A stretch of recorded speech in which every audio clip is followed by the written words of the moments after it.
I do want to point out that as you look at the pictures that we have throughout this presentation, these are our pictures of communities, ECS communities and residents. So we're very proud of that. There are not any stock photos in here. And I think that's pretty much the housekeeping. If you have any questions, you can also raise your hand and we can address those through the chat too. That's also located at the bottom of your screen. So to get started, again, we're at Planning for Your Future, a guide to ECS life plan communities. Hopefully you will learn something today that you didn't know. I am Kristen A, and I am the Vice President of Sales and Marketing. Joining me today is Terry Quigley. She's our Chief Operating Officer for ECS, and moderating for us is Jennifer Sonnen, and she's with the ECS Marketing Department. Our conversation today is going to be around who is ECS, just a little bit about us as an organization. Retirement today, what are your options? What's out there? What is an ECS life plan community? What are the benefits of moving into a community? And then if that's something that interests you, what are your next steps? And then we'll go through those questions and answers. So to start us off today, I'm going to hand the mic over to Terry to talk about ECS. Thanks, Krista. Good afternoon, everyone. I'm Terry Quigley. I'm the Chief Operating Officer and oversee operations for Episcopal communities and the communities that we own and operate. I'm really happy to be here with you all today. As Krista said, feel free to enter any questions into the chat box. There's no question too big or too small as they occur to you, and then we'll make sure that we get to them at the end of our presentation. So I want to start a little bit with just talking about who is ECS. ECS, Episcopal Communities and Services, began serving seniors in 1923.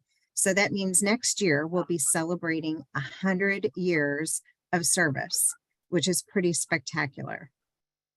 And we think the breadth of the experience is just one of ECS's defining traits.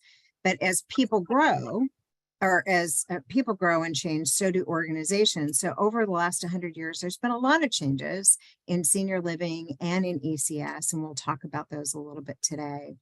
We began with one community in Alhambra, California, and now have 4 communities across Southern California. We are proud that we've been able to grow and evolve without losing touch with our roots and our values that guide our mission every day.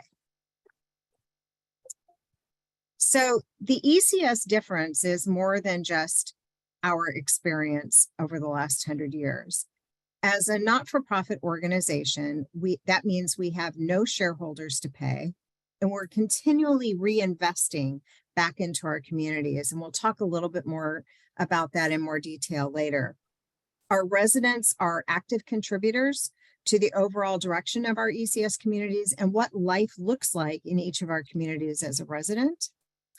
We are proudly serving approximately 600 residents right now and employ 500 people.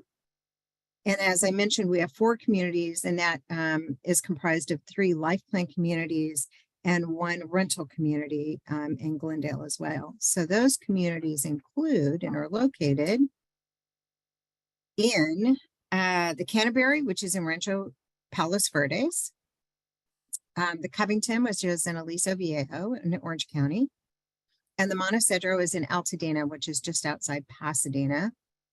And finally, 1 rental community that I mentioned called 12 Oaks in Glendale, which is our newest community, currently serves only 35 residents, but is under evaluation and planning to decide whether and how we're going to grow the opportunity to serve more seniors on that campus. So Canterbury, Montecedro, and the Covington are all what we refer to, and you hear us talking about life plan communities. You may have also heard about them being called CCRCs, or continuing care retirement communities. And again, we'll talk a little bit more about what that means. So our ECS and our values are founded in what we refer to as the 4 commitments of choice, creativity, connection, and confidence. So the commitment to choice is about choice in what type of accommodation, that we have a variety of different floor plans and models and sizes for you to choose from.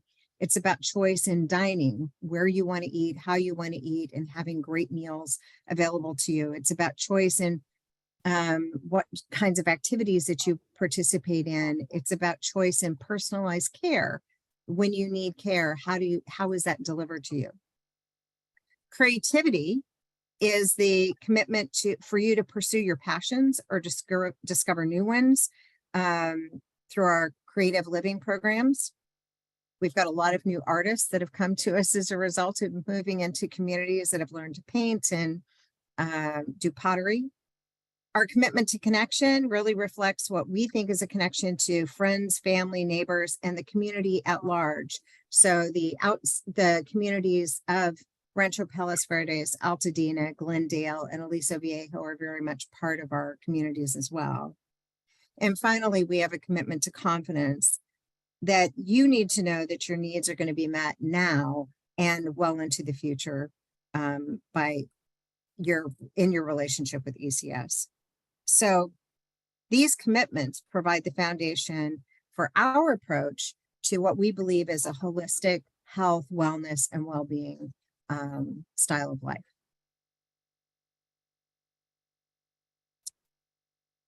So over the decades, ECS has evolved into a leading not-for-profit organization that offers a broad spectrum of care and services that we believe fosters good health, a sense of fulfillment, and spiritual well-being in the lives of our adults. And that belief is borne out in the feedback and the resident satisfaction surveys that we get from our residents. We believe that these great connections through a sense of community, release and quality housing makes a better community for us all. So community, when I talk about connection and community, is not about halls and walls. It's not about the building that you live in. It's about the relationship and the connection you have to the people that you live near and that you experience every day. So I think a great example of what community looks like and connection looks like in our communities is a story of a resident who moved into the campus, one of our campuses, and 3 months later, it was her birthday. And she was struggling a little bit because she felt like she lost connection with her last home. And instead, what she found was that in just 3 months, on her birthday, she received dozens of heartfelt messages and cards and birthday wishes from her new neighbors and her new friends that she wouldn't have had she still been at home. And that's what connection and community really is. It's about so much more than the halls and walls that we live in. So what does retirement living look like now? What are your options? A lot of things have changed in the last 100 years, but even in the last 10 or 20 years, a lot of things have changed. And so while you may be now in a home that you've lived in for 15, 20, 30, or even 50 years, or maybe you downsized to and wondering what comes next and what are your options. So we want to talk a little bit today about the things that you should consider or might be important to you as you kind of face this really big decision. So when we think about the choices that we have today, one of the things that, if we look back 100 years ago, the choices that people had, I'm not quite 100 years old, but I remember that, the choices that my grandparents made were to stay at home, to move in with a family member, or to move to a convalescent home. Those were really the choices available to you many, many years ago. And fortunately, there are many other options now. But the obvious choice for many people is, why wouldn't I just stay at home? Why wouldn't I just stay at my home, in my home that I know and I'm comfortable in? I know where to find everything. But we all know the challenges of owning a home are real. I often tell my kids the cheapest part of owning a home is the mortgage, because then there's all the headaches and expense that comes with the maintenance, right? There's upkeep, hiring people when things break, refrigerator repairs, stove repairs, finding and keeping a trustworthy housekeeper, or gardeners or pool maintenance people. And then there's this other element of what happens when I need help. I need somebody that maybe I'm having trouble getting around a little bit, or I need a little hands-on help if I'm needing to get in and out of the shower. What do I do then? So how do you find home caregivers? You have to interview them, you have to schedule them. What happens if somebody doesn't show up? Who fills in? Do you just go without? Do you need additional liability insurance if someone gets hurt while they're in your home and working with you? Do you have to do special tax deposits for them? So there's all kinds of complications that come with that. And so staying at home, while it seems like the simple solution, is oftentimes for many people a very complicated solution. And as we saw over the last few years, throw a pandemic in there, and even simple things like grocery shopping became extremely challenging for all of us. So that staying at home option becomes a little more complicated than it seems on the surface. One of the other options that, if we were to look back in time and people think about, is moving in with their children or having their children move in with you. So I'm always wishing I could see all your faces and ask you to raise your hand if this is ever your dream to move in with your children, because I don't know if there are many of us that would be our first choice. And it would usually get a laugh or at least a little eye rolling on whether or not we want to share housing with our kids. Love them as we may, it isn't always the best solution. And again, I think it's really important to think about beyond all the normal things that just even spending a holiday with your family is challenging, much less living together. But imagine then if you needed additional help, then you've transferred all those complications that came from staying at home onto your children. So now they would have the responsibility of all the things that we talked about, how to find a caregiver, how to schedule, interview, all those things around liability insurance and things. So again, a fairly simple solution on the surface, but much more complicated below the surface. You may have seen senior rental communities that are 55 and over communities, as they're often known, and are generally okay if you're healthy and doing well. They don't generally have any care available or guarantees. So again, you're back in that role of having to deal with that complication. If you're a couple and one of you has care needs and the other doesn't, it may result in you having to be in different places, or one of you having to move because the care isn't there in the community and they can't provide it. Assisted living communities are something that really became very, very popular over the last 10 or 20 or 30 years. And we've seen a wealth of them developed over the last few years.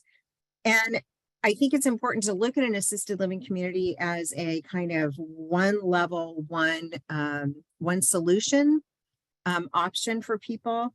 They don't have multi-levels of care. They typically are a short-term solution for many people. They have the ability to provide some level of support and service, but there are usually limits to that as well. So for instance, I became aware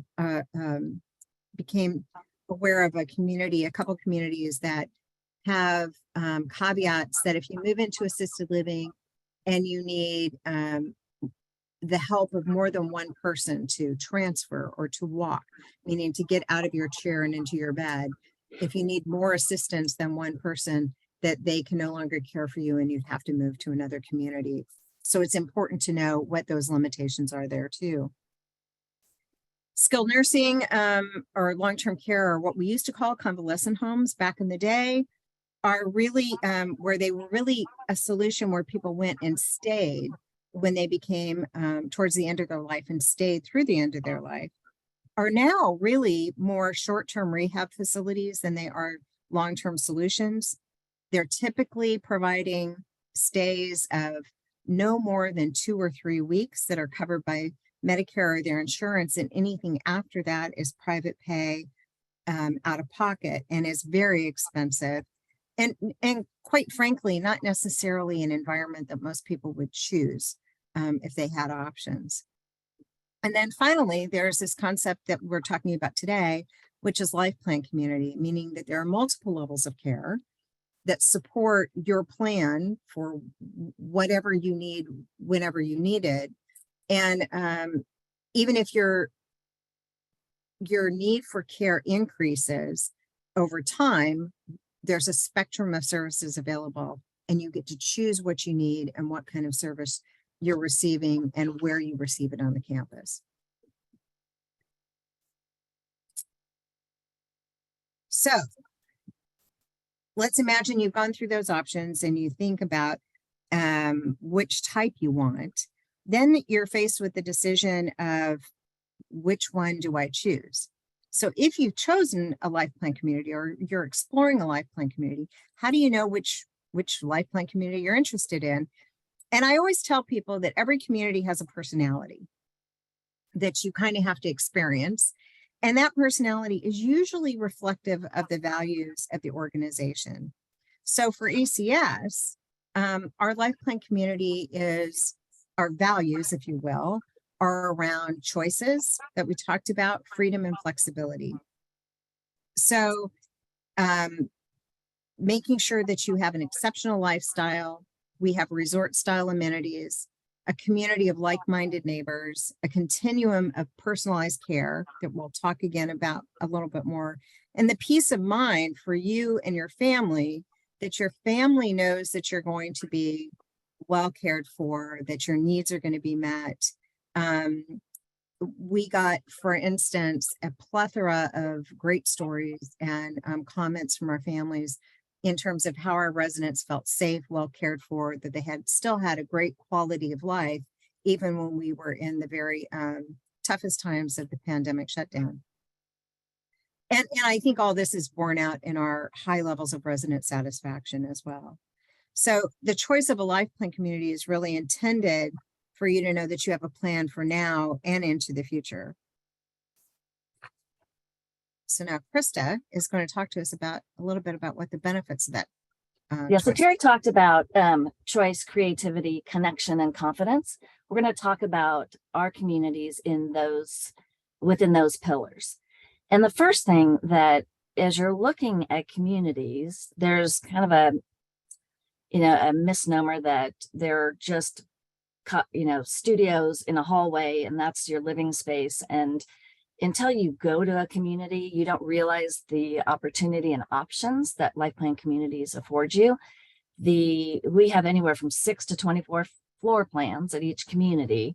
And there's everything from a smaller 1-bedroom, 1-bath that might work for you. But we also have 2 bedrooms, 2 baths, and a den, which are quite spacious and give you a lot of opportunity. And then at Covington, we also have cottages that have garages.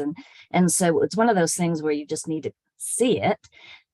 Each of our accommodations do come with their own individual heat and air controls, so you can control the environment which you live. And then also there's a patio or a balcony with each accommodation that gives some outdoor space depending on what floor and where you're located on the campus.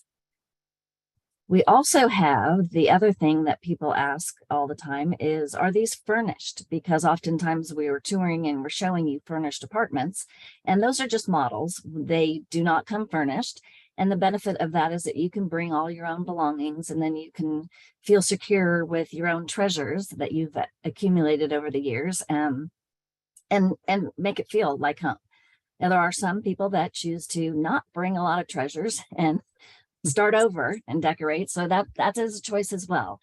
And then each of our accommodations come with a full kitchen. So with stainless steel appliances, granite or quartz countertops, that you can feel free to continue to cook all you want or bake if that's your passion. I don't see a lot of that happening though, but it's there as an option.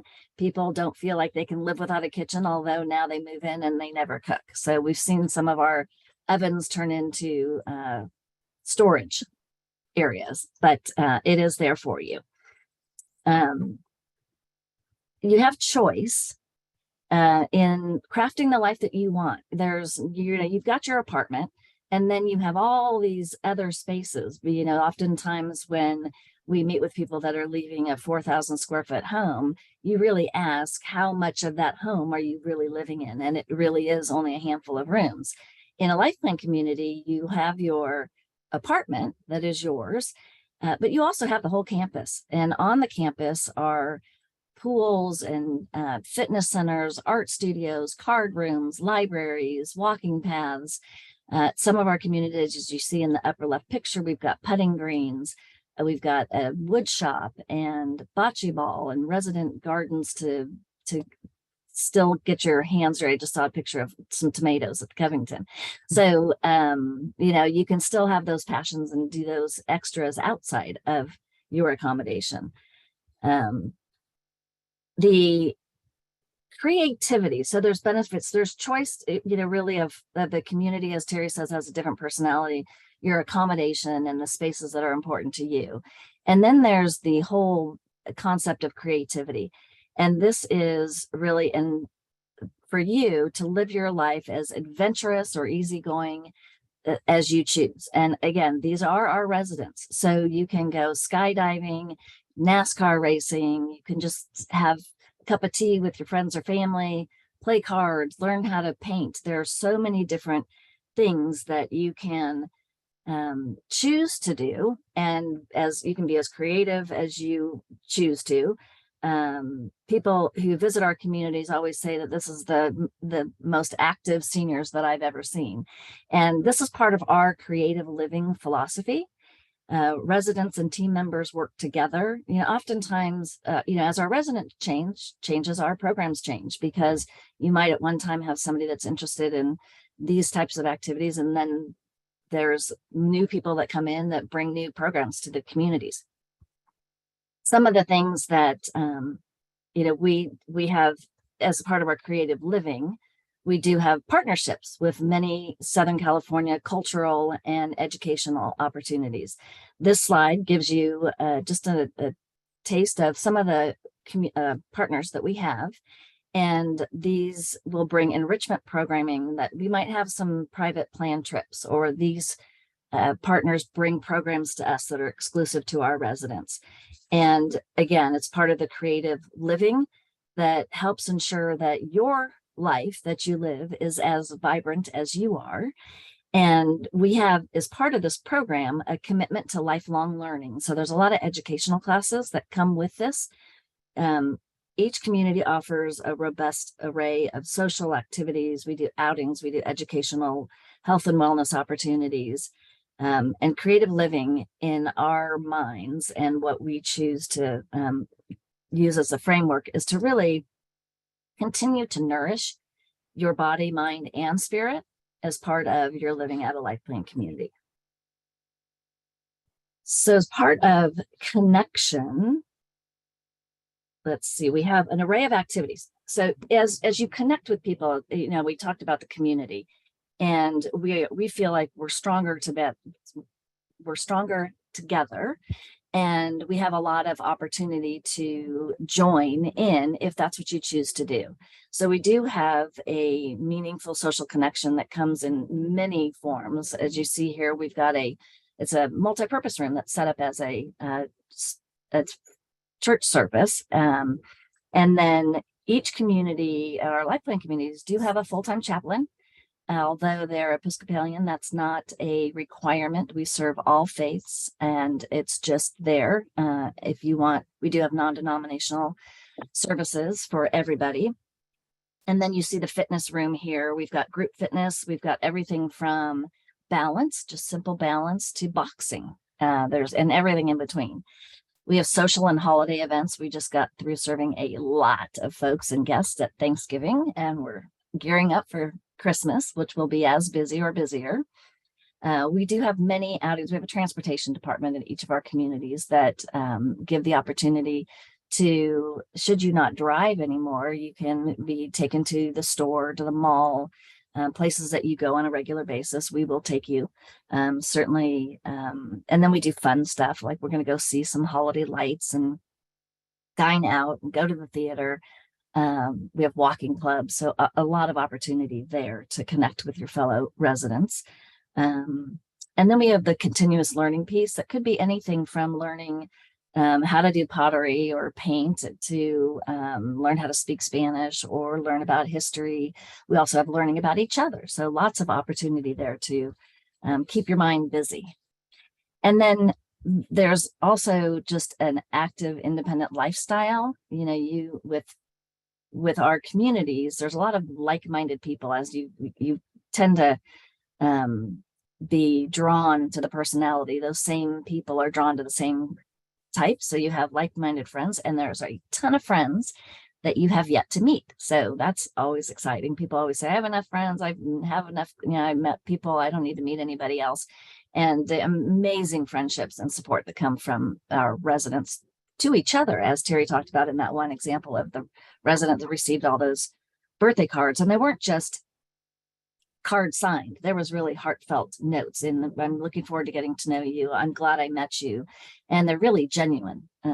So a lot of times our residents describe living at our communities like going back to college. There's all this stuff to do and education and activities, but we have much nicer beds and dining than being on the campus college. And then also there's, you know, people describe living at our communities like living on a cruise ship on land, which is a compliment. And as I shared before, you know, oftentimes the community is really the personality is from the residents themselves, and the programming changes based on that. So right now we do have an active readers theater group and a ukulele group in our communities. And, you know, those have come and gone over time. Ukulele is strong, and I think there's 12 members now in that group. Started out with 2, and so you just never know that you, and that's the picture there shown with the mayor of Aliso Viejo playing with them. That's a passion of his as well. The residents are active in all of the planning of the programming. They're also active in the leadership. So we have residents participate in our finance committee and the budgeting process every year. They're part of our dining services committee and help set menus and special events. They are part of the landscape committee, the environmental services committee, and also there's a resident council of leaders in each of those in the communities. The dining is something that is exceptional. We actually contract our dining services out to a company called Morrison, and their parent company is Compass Group, which is the 12th largest employer in the world. And what that means and why that's important is, as you look at the news today, you see on the news the skyrocketing prices of bacon and eggs and butter and meats. Compass, because of its size and purchasing power, is able to negotiate contract pricing that, although prices do increase, their buying power is that they can buy more for less. And then there's also the nutrition component. There's chefs and nutritionalists who always are mining our menus to make sure that they are nutritionally sound. They also help us rotate the menus so that we have a spring summer cycle and a fall winter cycle, and that the special events are in place to break up the monotony. There's daily specials, weekly specials, always available specials. They also, and this was kind of pre-COVID, we're hoping to get back to it, is that they have access to celebrity chefs, and they have done chef demonstrations at our communities. We've had, if you watch HGTV, you might know Chef Jet Tila or Ball Aronson. They both have been on the campuses doing chef demonstrations, and that just brings something to our communities that other communities might not have. And then, although you can choose to eat in the dining room, we also have to-go and in-room service as well. So that gives you a variety of options. Although not only can you dine in one of the dining rooms or the restaurant, as I said, we do have grab and go or to go, or at a small price, there is a meal delivered to your home. But don't forget, you do have those kitchens that you can cook or bake if that's what your preference is. So we talked a little bit about resident leadership. I think this is important because it's not seen at all communities or organizations. this was a best practice that came out of our out of COVID. And this is a picture. You can see Terry in the bottom left there. It is our staff, our team member leadership and resident leadership that get on a Zoom.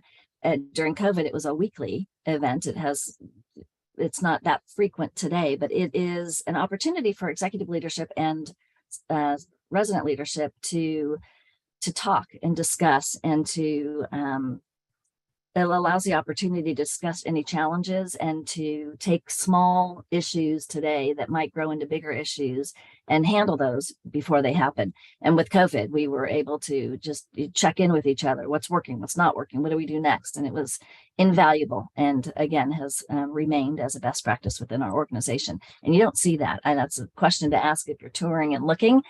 How much access do residents have with the leadership or the C-suite? So why move to a life plan community? We'll get into after we talk a little bit about confidence, and Terry's going to talk about that next. Thanks, Krista. I love that resident leadership slide because I think it really does kind of represent one of the significant differentiators between us and other life plan communities, and the confidence that our residents have in knowing that they have access to senior leadership, that there's a not only a willingness, but a enthusiastic response from executive leadership to know what residents are thinking. What are they concerned about? What are the things that we need to make sure that we have on our list of things to do and to tackle that are meaningful to them? So when we think of confidence covers kind of a spectrum of things. The first of which is maintenance-free living means worry-free living. As we've talked about here in a couple different ways today, I think it's the not having to worry about your house and all that brings, whether that's a yard or a pool or things that need repair, and how nice it is to pick up the phone and know and just say, I need something fixed. And whether that's an appliance, an air conditioning system, or a light bulb, that there's somebody there that has your back and can handle that for you with one simple call. I think it's also the confidence of, as Krista said, knowing that it's great that if I want to cook, I can, but if I want to store my sweaters in the oven, that's okay too. And I have the worry-free lifestyle of knowing that there are great menus and a huge variety of options. If you were to look at our menus, you'd see that in any given community, there are dozens of choices on any given day of what you might want for lunch or dinner, and that those meals are prepared in a nutritious fashion and available to you, as Krista mentioned, in your room or in one of the restaurants. And then the worry-free living of, I don't know about all of you, but if I could give up my car tomorrow, I might be pretty happy, because there's always headaches associated with keeping up a car, right? And so whether I can drive or I choose not to know that you have transportation available to doctor's appointments, to shopping, to entertainment, that's a worry-free element of your life. So choice custom care is how we approach what happens if you need help. So what happens if you are struggling with your mobility? What happens if you've had a fall and you're a little less steady on your feet? What happens if I just need I had a little procedure and I have a wound that needs attention? Choice custom care is really focused on your needs right now and provides a spectrum of healthcare services for you. And that could be occasional assistance, like I need help changing a bandage that I can't reach or get to, or it could be more in-depth care, like help with a shower, help with medications. It may be personalized with a one-on-one caregiver that you want to actually come to your home. It may be a focus on with healthcare partners like home health. We have doctors that actually visit our residents in their apartment or in the clinic on site on a scheduled basis, so that you know that you don't have to worry about, gee, it's going to be 3 weeks before my doctor can see me and I'm not feeling well. How do I get access to care sooner than that? We have 24-hour licensed nurses in all our campuses, all our life plan communities. And so always have a professional able to respond to your needs. But we really want to make sure that the Choice Custom Care reflects your personalized care plan. What do you want? How do you want to receive care? It's created in consultation with you. This isn't about us. This is about, what do you want? What does your family want? What does your physician want for you? And how do we support you in executing that plan? And it also allows you to make sure that you're only paying for the services that you need when you need them. We think it's really a healthcare plan for life that allows you to receive a very broad spectrum of services, no matter what your needs might be. So the monthly fees, there's confidence that the monthly fees deliver value every day.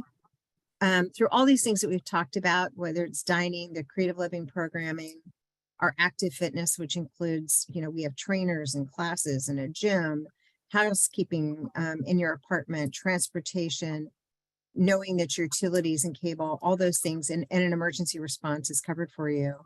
We think that it delivers value every day.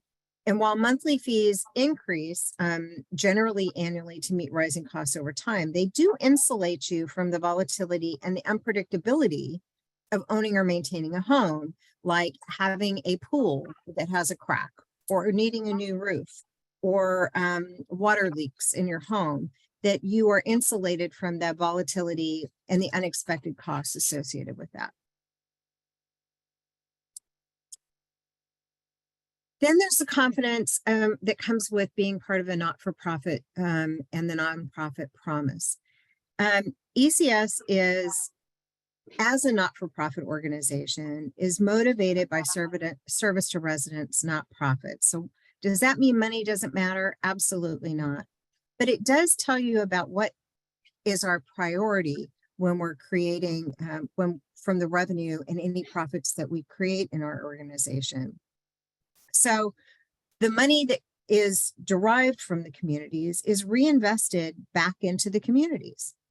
So it means that we have the ability to maintain our communities and the infrastructure and the buildings in a like new condition. We reinvest every year because everyone loves moving into a brand new home and making sure that things look brand new. This fiscal year, our planned capital reinvestment totals almost $20 million, because we feel like it's important to make sure that the standards are maintained and that this home always feels fresh and beautiful to you, because it is your home. It also means that we get to improve amenities, improve programs, take advantage of opportunities when they become available to us, because we're reinvesting those funds into the community, amenities, services, and into our team members' training and education. We have, as a not-for-profit organization, we are governed by a board of directors. I think it's important that you know that that board of directors are all volunteers. They're not compensated. They're not stockholders. They have no equity investment in the organization at all.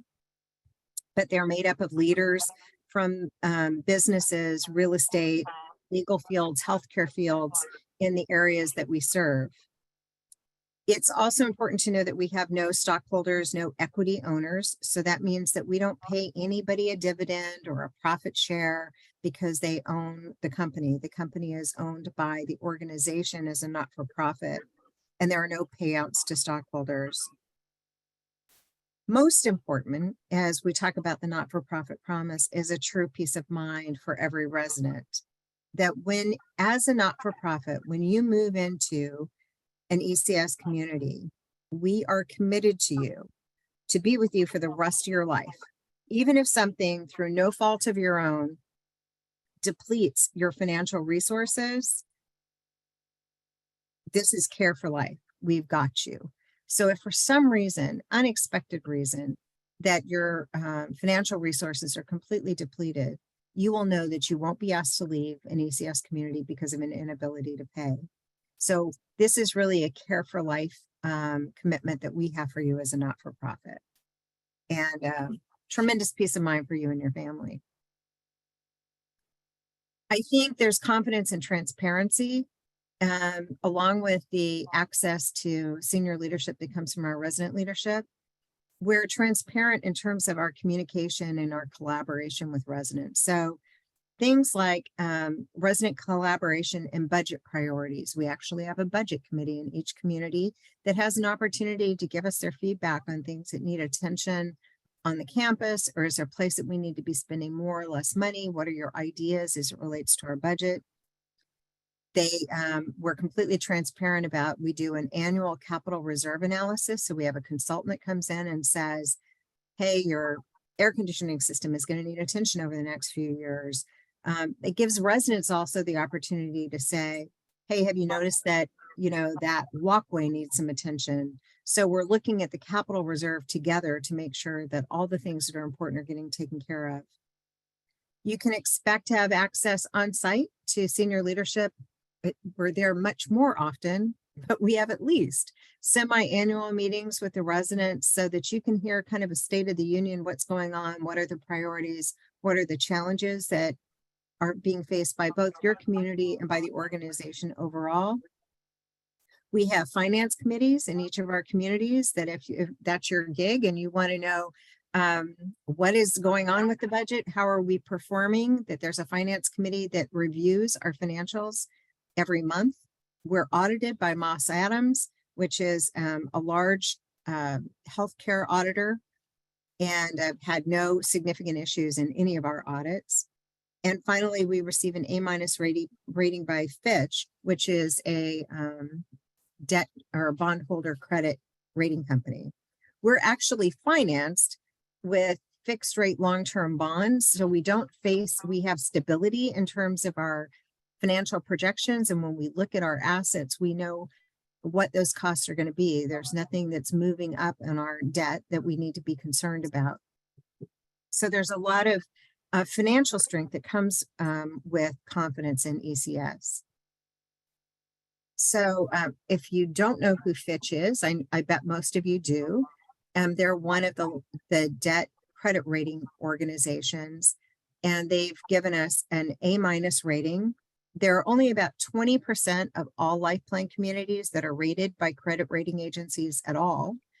And of those, only about a quarter of them receive an A rating. So that means that ECS with an A- rating from Fitch is a member of a very tiny little universe of strength that puts us in the top 5% based on independently evaluated financial strength. So as you can see, through choice, creativity, connection, and confidence, residents are really able to design the lifestyle of their choice. ECS provides communities with the financial strength that we talked about, management infrastructure, and the operational capacity that really allows residents to have the freedom to create the life that they choose, including many of our residents participate in gather together to give us not only their preferences and feedback, but it also gives them an opportunity to participate in what that community looks like for them through our committees. So if you have an interest in landscaping, there's a committee for that. If you have an interest in dining, finance, activities, and as we talked about resident leadership, all the way up to we have resident board members on our governance board. So you can be as engaged in creating the community that you live in as you like. And the team really provides services and support based on your intentions and preferences. So Krista is going to talk about what's next. So what are the next steps? The question is, as you listen to all this and as you visit, to summarize what we just talked about, it's really the benefits and why consider a life plan community as your next home. It's really that sense of community, and it's a greater community, not just the walls and halls, as Terry talked about. It's the socialization, that if you stay in your home and you're home alone, there's probably not a lot of socialization happening on a daily basis. You might have a group, or you go play bridge or go here or there, but it's really a built-in socialization opportunity to live in a life plan community. We talked about the education and the entertainment, the peace of mind. I mean, truly, it's a gift for you and your family. Many of our family members have said that has been such a gift that we didn't have to worry about mom or dad at in a crisis moment, that was a plan for their future. That whole security, physically and health, there's that security that someone's there if you need it. The maintenance-free lifestyle that Terry talked about, and then nutrition is key. Not many people use those kitchens that we talked about, and probably are not using their kitchen at home as much as they should. So we tend to not eat as well when we're home. So entrance fees, our model at ECS, there's different contractual obligations. We do have very few month-to-month contracts. That's really in our assisted living memory care, there's month-to-month. And then at Canterbury, there's a handful of month-to-month options there. But basically, as an organization, we have our contract is really an entrance fee model. And what does that mean? So an entrance fee defined is a one-time payment for an individual or couple. It stays the same. It's based on the actual accommodation. So where that accommodation is located, what size that accommodation is, there is a one-time upfront payment, if you will. And there are two types of options with our entrance fees. We have the non-repayable entrance fee, which gives you an opportunity to pay a lower amount, but it's amortized over a 3-year period where there is no refund upon that third year or the 37th month. And then we have a repayable entrance fee. And what that is, it's a little higher, but we have several contracts depending on the community. It's either a 75, 80, or 90% re-occupancy contract. And what that means is that you will give us this one-time payment, and then depending on the contract, either 75, 80, or 90% is returned, and it's not based on any length of time. So you have 90 days to get 100% back, and then it drops to the 75, 80, or 90, and it could be on that 91st day to 25 years later. That goes either back to you, should you move out, if something happens, or to your family upon your departure. And that is based on reletting the apartment. So once we relet that apartment, then we have 14 days to pay that number back. The monthly fee is based on the actual model, the floor plan, the space. So that doesn't change based on the location on the campus. It's based on the actual floor plan and square footage that you pay a month-to-month fee that gives you all these amenities we talked about. And as Terry said, we look at an annual increase to those fees every year. And it's really, those fees are all the services that you receive that require staff. So if we're going to give staff a 3% increase, that's where those dollars go up. It's based on actual costs of our operation, and most of it is staffing. So the benefits of an entrance fee model is it allows for us to control the costs. So when we take those dollars, we invest those in an investment portfolio, and those returns on that investment help us make the community, like Terry talked about, if we're going to pay $20 million in capital, we put back into that community. And that allows us, it's a little bit of control over those dollars. It allows us to reinvest, to redo the apartments as we turn them over. The non-refundable entrance fee again carries a smaller price tag, but it's treated the same. And again, the dollars are invested, and we use those profits on the investments to reinvest.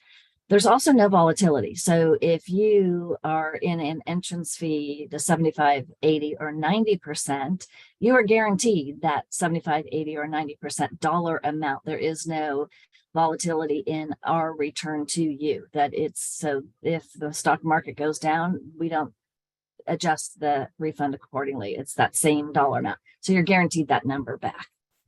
And that your reoccupancy benefits will make it back to you or your heirs upon leaving. And so I'm sure there's a lot of questions about that. I'm not going to go into dollars because each community's dollars are different. They're starting at prices and they're the monthly fees and the number of accommodations that we have. So I encourage you to reach out to the sales team and get those specific dollars. We can send those to you. But if this is something that you're looking into, kind of the next step in securing your place, if you're not ready today, that we have what's called a new neighbor club. And for $1,000, fully refundable, you can set your place in line. And what that means is that you pay this $1,000 and then you're on this VIP new neighbor club that gives you regular updates monthly. We will send you some communication that, again, it kind of date stamps your time and place so that when you're ready, you're up on the list and not waiting until you're ready. We will send you invitations we've got some new neighbor club at events that we're having in December that the public is not invited to. So we have special events just for our new neighbors. And that's really to keep that group small and to get to know each other before you move in. So you get to, learn about your new neighbors. And so we do socials and things like that to get you the opportunity to kind of get a sense of the community without moving into the community. And, COVID has restricted a little bit of what we do, but hopefully we'll be able to offer dining options to get to know the residents and the food and the menus and all of that. So it's a great opportunity to get your toe in the water, get your place in line, and experience each other. So with that, we have some questions in the chat I saw coming through. So let's see if I'll open up the chat. So Judy, we did talk a little bit about cost in general, but I would recommend that the specific costs we talk to the sales team on site, and we can send you that information as well. Paula is saying that she thinks in some future Zoom, not today, it would be nice to meet some of your residents and hear what their interests are and how they've adjusted to community living. I will, Paula, defer you, right, if you have time, to go on our website, go to events, past events, and you will see a resident panel that we did that talked just about that. It's time probably to do another one. So thank you for the reminder. But in the meantime, before we get that all set up with, you can see actually it was moderated by the lady that's in the picture right there. So you can see her and how she adjusted to community living. It's important to know that because we can only tell you what we think, right? Gary's question is, can you clarify health personnel in assisted living? Is an RN or LVN present in the residents' needs of insulin injections? Terry, do you want to take that one? I'd be happy to. So yeah, Gary, absolutely. When I talked about 24-hour licensed nurses, we literally have at least an LVN on campus in every level of care 24 hours a day. So that means that they are available to respond to medical issues, to manage medications, to deal with insulin, to take blood sugars, to do anything that obviously an LVN can do. So I think that you'll also find that the things that we can manage, and whether it's you're choosing to receive choice custom care in your independent living apartment, or whether you've moved to assisted living, that the issues that we can manage in place are significant. We've managed residents all the way through the end of their life. We have hospice partners, we have home health partners. As I mentioned, we have physicians that come on site on every campus. We can provide outpatient rehab services, speech therapy, occupational therapy, physical therapy on site. We've even gotten to, we've got a couple when needed, a resident that was having some serious issues with mobility, we actually have a lift that we can actually help that person continue to be as mobile as possible, and not have to leave the community. We believe that we can really, when I said that this is a plan for life, we really are quite committed to making sure that we can meet anybody's needs wherever they choose to be on campus. So lots of licensed nurses for sure. So Terry, the question here is, how is a rental community in Glendale different from the life plan communities? Sure. So the rental community in Glendale, as I said, there's some significant differences. One is in size. So this will allow me to answer the next question. Let's see if I can do this off the top of my head. Montecedro has in independent living has 183 apartments and 20 in assisted living. The Covington has 155 in independent living and 34 in assisted living and memory care. Canterbury has 98 in independent living and 28 in assisted living and memory care. So one of the differences is Glendale is only 35 right now. It's a campus that we took on in partnership with another organization that wanted to see it continue to serve seniors, but was really struggling with how to do that. So we brought them into our family of communities about a year and a half ago. It is a month-to-month rental community, so there's no entrance fee to move into 12 Oaks, and people are on a month-to-month contract. So that's very different than the life plan communities for all the reasons that Krista just talked about. It does have a few independent living apartments, some assisted living apartments, and some memory care there. It is much more modest in its amenities and in its accommodations, but it's also significantly more affordable and on a month-to-month basis. It's on a beautiful campus that's surrounded by not just 12 Oaks. I think we counted them and there's 31, even though the name is 12 Oaks. So it is a beautiful property, and we're hoping to actually grow that campus over the next few years. Thank you. And the John's second question is the deposit for the new neighbor per person or per couple? It's per couple. So it's per accommodation, really. So if you're single or a couple, it's the same 1,000. Other questions? No other questions?